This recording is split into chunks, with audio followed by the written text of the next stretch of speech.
we all have a type, right? So some people like him tall, some people like him short, some people like 50-year-olds. I don't know. Like, there's a lot of ways to go, and it's 2023, so no judgment. And Kwesi Adofo-Mensah in the draft, I mean, does he like guys who get injured and don't play much of the rookie years? It hurts.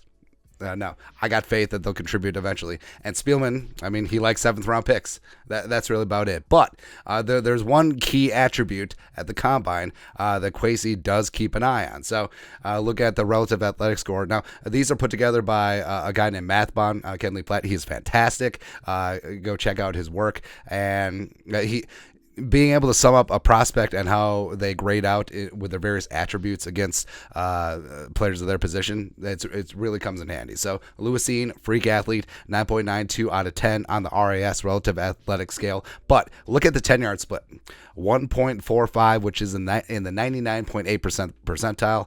And then you look at Vidarian Lowe. So Vidarian Lowe, you only got a 5.71 out of 10 in terms of RAS, and a little bit short, a little bit undersized, didn't do great in explosiveness, but the one thing that he did great in is 10-yard split, 1.75 in the 90.4 percentile. And that's the thing that Kwesi looked at for the 2022 class, where it does make sense. Suddenness, quickness, agility, reaction time, that does factor in. And when these guys are running the 40, they get down in their stance, they wait for the buzz, they get up out of their blocks. How quickly can a guy do that? How quickly can he get up to top speed? That matters. And frankly, especially for like in the trenches, offensive line, defensive line, the 10-yard split matters a lot more than 40-yard dash, because especially on defense, if your player is running 40 yards, something either really good or really bad happened.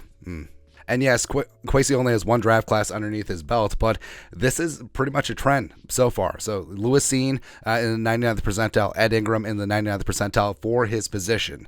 Asamoah 97th percentile. Now, Booth Jr. didn't test because he was dealing with injuries, but he would have been up there probably in the 90th percentile, sure. Evans and Otamuo in the 80s, same thing with Nick Muse. Then Ty Chandler, Vidarian Lowe, Jalen Naylor, all in the 90th percentile plus at their respective positions. So that's something to keep an eye on, especially as the combine goes along, where, I mean, there's some names that are going to be popping up on the draft radar where, yes, tape don't lie, but all of a sudden, I mean, Kwesi's an analytics guy, and don't think for 1 second that he doesn't look at 10-yard splits. And I'm sure there's a bunch of more sophisticated analytics that he has at his disposal that we can't even comprehend. We can't even wrap our feeble plebeian minds around. But, you know, guys who did themselves favors night one, so the edge rushers, Nolan Smith out of Georgia, where, you know, some people thought that his draft stock may tank because he's a little bit undersized as well as he got hurt. Nope. Blew up the combine. And guys like Yaya Diaby, DJ Johnson, Derek Hall, Nick Herbig from Wisconsin all put up really solid 10-yard split times. Defensive interiors, of course, Kalijah Cansey, a guy that we love. Of course, he was going to have a great first step, probably has the best first step in the draft. Brian Bruzzi did himself some big favors. Maybe he's going to be a top end of the first-round guy. Jalen Redmond, Dante Stills, who was seen as a late day 3 pick. Maybe he works his way up into mid day 3. Zach Pickens from South Carolina did himself some great favors too. Off-ball linebackers, Owen Papo from Auburn did himself phenomenal. Like, made himself some money during the combine. Dorian Williams, one of my favorites from Tulane, did himself some big favors as well. And also Dan Henley from Washington State. You could probably say that he's probably the top off-ball linebacker in this draft. Him and Trenton Simpson going back and forth, and yeah, he obviously did okay.